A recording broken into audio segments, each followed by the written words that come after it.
नमस्कार, जय हिंद। तो एक दिन के गैप के बाद फिर से मैं आपके साथ हूँ। मेरा नाम विवेक कटारे है और आज मैं आपको क्वेश्चन प्रैक्टिस कराऊंगा। कुछ मैंने आपको, यदि आपने पिछले मेरे 7 वीडियो नहीं देखे तो उन वीडियोस को ज़रूर देखें, आपको बहुत इंपॉर्टेंट हो, बहुत हेल्प करेंगे। बिल्कुल बेसिक मैंने आपको पढ़ाया और बेसिक क्वेश्चन लेता हूँ। यदि आप कोई एग्ज़ाम की तैयारी कर रहे हैं तो आपके लिए बहुत इंपॉर्टेंट है। एमपी के अगर एग्ज़ाम दे रहा है वर्ग 3 टाइप के या कोई और, तो आपके लिए बहुत उपयोगी है। बहुत बेसिक तो हर जगह ही काम आएगा। तो कुछ क्वेश्चन ले लेते हैं। क्वेश्चन में जैसे मान लीजिए ये क्वेश्चन है एक। पहले मैं ऑप्शन दूंगा, उसके बाद क्वेश्चन। जैसे कि 0 है, ये ऑप्शन ए है 0, ऑप्शन बी है 1 और ऑप्शन सी है 2 और ऑप्शन डी है -3। क्वेश्चन ये है कि कौन सी संख्या पूर्ण नहीं है। आपको बताना है इनमें से कौन सी संख्या पूर्ण नहीं है। उसके बाद मैं दूसरा क्वेश्चन लेता हूँ। तो सही, मैं पहले ऑप्शन देता हूँ, उसके बाद आपसे क्वेश्चन लिखूंगा।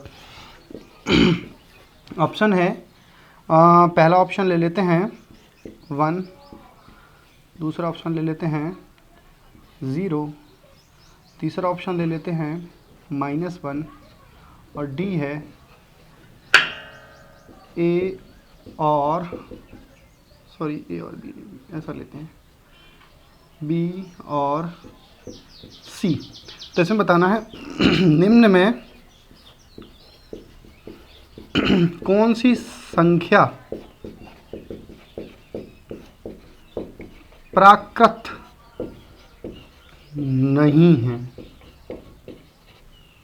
ठीक है, नेक्स्ट क्वेश्चन लेते हैं। पहले मैं ऑप्शन लिखूंगा।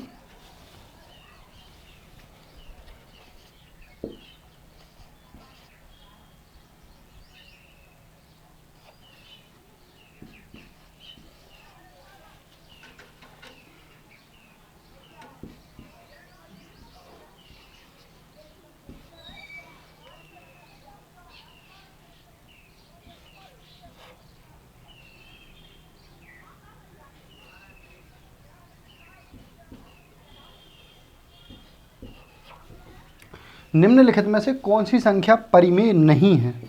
शॉर्ट में लिख रहा हूं, परिमेय नहीं है। और एक क्वेश्चन और ले लेते हैं।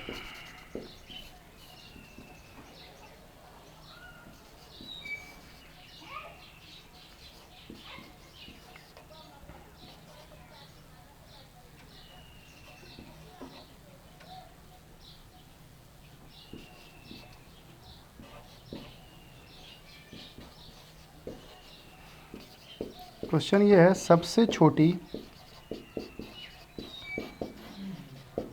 विषम भाज्य संख्या कौन सी है। ठीक है, सबसे पहले इन चारों क्वेश्चन को डिस्कस कर लेते हैं 1 बाय 1। मैं आशा करता हूं कि जिन लोग पढ़ रहे होंगे रेगुलर, वो पहले ही इस क्वेश्चन का आंसर दे चुके होंगे इन सारे सवालों का। तो क्वेश्चन नंबर 1 है, कौन सी संख्या पूर्ण नहीं है। तो पूर्ण नहीं है तो 0 पूर्ण है, 1 भी पूर्ण है, तो 2 भी पूर्ण है। तो कौन सी नहीं है, ये -3 माइनस में नहीं हो सकती है। तो इसका आंसर क्या हो जाएगा, आंसर क्या हो जाएगा इसका डी। इसका आंसर क्या हो जाएगा डी, -3 पूर्ण संख्या नहीं है। निम्नलिखित में कौन सी संख्या प्राकृत नहीं है। तो हमको मालूम है कि 1 से तो स्टार्ट ही होती प्राकृत, तो 1 प्राकृत है, 0 प्राकृतिक नहीं है, -1 भी प्राकृतिक नहीं है। तो इसका राइट आंसर क्या हो जाएगा, बी और सी, यानी कि ये दोनों नहीं है। तो डी ऑप्शन इसका आंसर हो जाएगा। इसका भी आंसर क्या है, डी। फिर नेक्स्ट है, परिमेय नहीं है। निम्नलिखित में से कौन सी परिमेय नहीं है। तो बार वाली संख्या हम बता चुके हैं परिमेय होती हैं, बटे वाली तो होती हैं। √4, इसमें हो सकता है कुछ लोगों को कन्फ्यूजन हो। √4 का जो स्क्वायर करेंगे तो वो अंडर रूट निकालेंगे कितना आएगा, 2। तो पाई जो है वो एक अपरिमेय संख्या, परिमेय नहीं है। तो इसका भी आंसर क्या हो जाएगा, डी।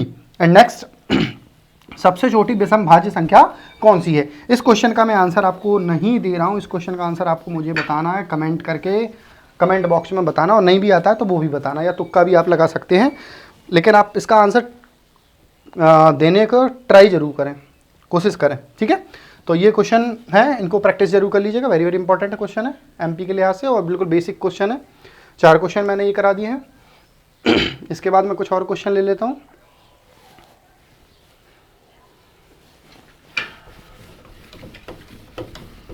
तो जिन लोगों ने मेरे पिछले वीडियो नहीं देखे वो वीडियो ज़रूर देख लेना, ज़्यादा टाइम नहीं लगेगा आपको देखने में। मुश्किल से आपको टोटल अगर वीडियो देखेंगे तो 30 मिनट 35 मिनट्स मैक्सिमम, माने 35 मिनट अधिकतम लगेंगे। और अब जैसे आप लोगों की डिमांड आएगी तो वीडियो की लेंथ भी बढ़ाई जाएगी धीरे धीरे, ठीक है। तो अब देख लेते हैं क्वेश्चन नंबर 5 की बात करते हैं। क्वेश्चन नंबर 5 बिल्कुल इजी क्वेश्चन दे रहे हैं। तो पहले ऑप्शन लिख लेते हैं।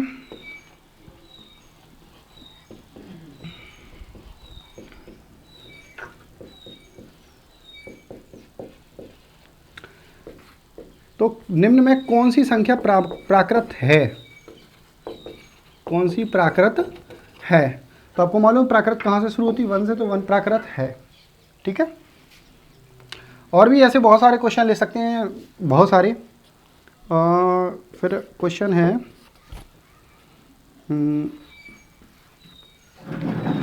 पहले मैं ऑप्शन लेता हूँ फिर क्वेश्चन लेता हूँ, क्योंकि मैं डायरेक्टली आपको क्वेश्चन बता रहा हूँ।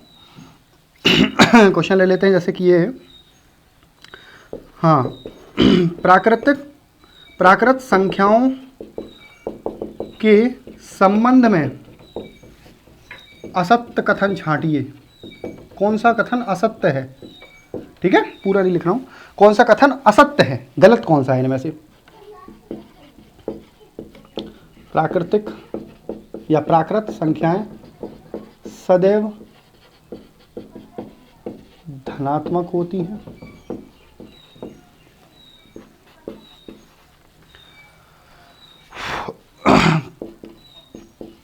प्राकृत संख्याएं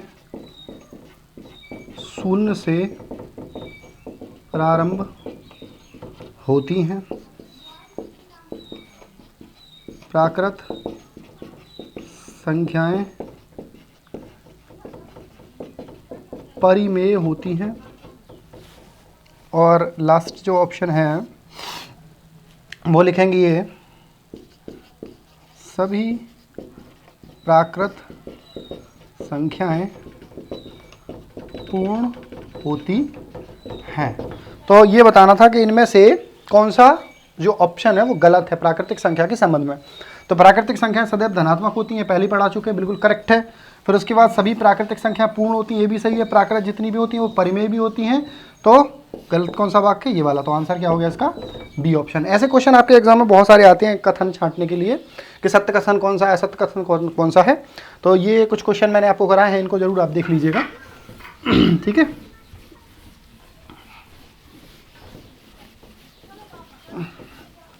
कुछ पॉइंट्स भी मैं लिखा देता हूँ भाज्य भाज्य के।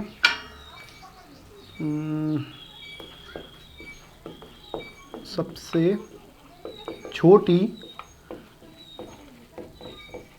अभाज्य संख्या 2 है।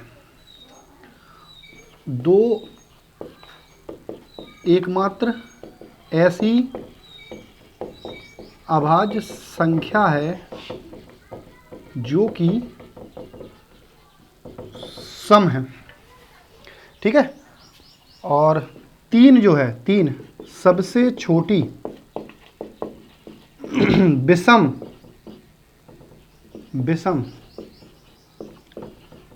अभाज्य संख्या है, ठीक है। 3 पॉइंट इनसे क्वेश्चन पूछूंगा मैं कभी भी। 3 सबसे छोटी जो है वो विषम अभाज्य संख्या है, और 4 सबसे छोटी भाज्य संख्या, वेरी वेरी इंपॉर्टेंट, सबसे छोटी भाज्य संख्या है। फिर 1 ना तो भाज्य है और ना ही अभाज्य। वेरी वेरी इंपॉर्टेंट, ये पॉइंट्स आप देख लीजिएगा, बहुत बहुत इंपॉर्टेंट है। तो अगले वीडियो में और बड़ा बनाने की कोशिश करूंगा आप लोगों के लिए, और नए कॉन्सेप्ट्स लेके आएंगे। अगले कदम की तरफ हम बढ़ेंगे। अभी ये बेसिक था बिल्कुल। और एमपी के लिए एक फैक्ट मैं आपसे पूछना चाहूँगा कि मध्य प्रदेश की ऐसी कौन सी नदी है जो कर्क रेखा को 2 बार काटती है। क्वेश्चन सुन लीजिए, ऐसी कौन सी नदी है मध्य प्रदेश की जो कर्क रेखा को 2 बार काटती है। आंसर जरूर इसका कमेंट बॉक्स में दीजिए और कोशिश कीजिए। अगला वीडियो हम बहुत बड़ा बनाएंगे। तब तक के लिए थैंक यू वेरी मच। पढ़ते रहिए।